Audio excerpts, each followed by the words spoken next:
નિર્બળ લોકોની સદંતર ઉપેક્ષા થઈ રહી છે અને તેના માનવીય અધિકારો પર તરાપ મરાઈ રહી છે. આવું વાતાવરણ જોઈને હું કલુષિત થઈ જાઉં એ અવશ્ય છે. શ્રીમાન ભીમ, અસંગત વિધાનો બંધ કરો. મહોદયશ્રી, હું આપને એક વિનંતી કરવા માંગુ છું. અદાલત તમને એવી રજા આપે છે.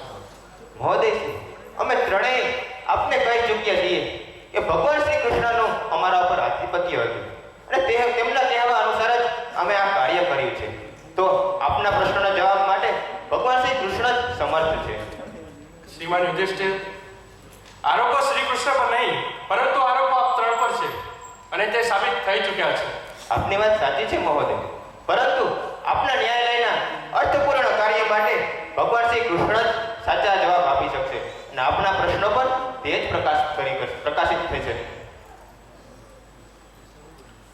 ત્રણેય આરોપી પરના આરોપો સાબિત થઈ ચૂક્યા છે, પરંતુ તેઓને અન્યાય ન થાય તે માટે અદાલત તેમને વધુ એક તક આપે છે. વળી શ્રી કૃષ્ણના સર્વવ્યાપીપણાથી તો પૂરી સૃષ્ટિ જાણકાર છે.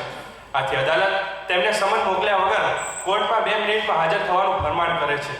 જો તેઓ અદાલતમાં 2 મિનિટમાં હાજર ન થયા તો અંતિમ કાર્યવાહી શરૂ કરવામાં આવશે.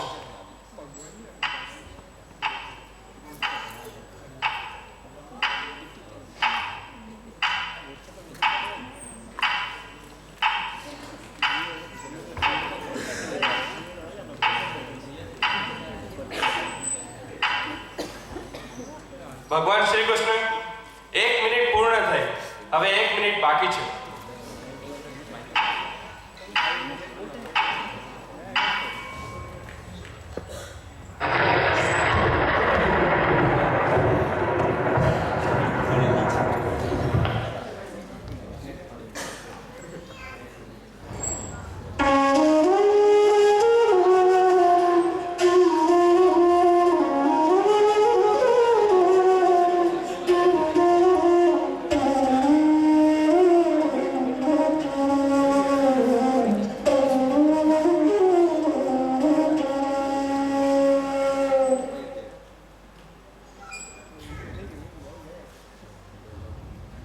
ભગવાન શ્રી કૃષ્ણ,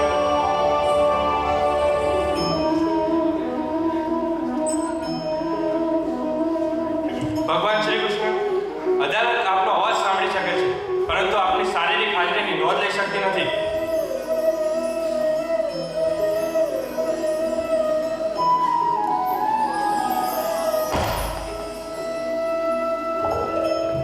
મહોદય, હું સદૈવ ઉપસ્થિત નથી થઈ શકતો કારણ કે મેં અવતારી દેહ ધારણ નથી કર્યો. વળી મારા સર્વવ્યાપીપણાનો તો આપણે સ્વીકાર કર્યો જ છે. ભગવાન શ્રી કૃષ્ણ,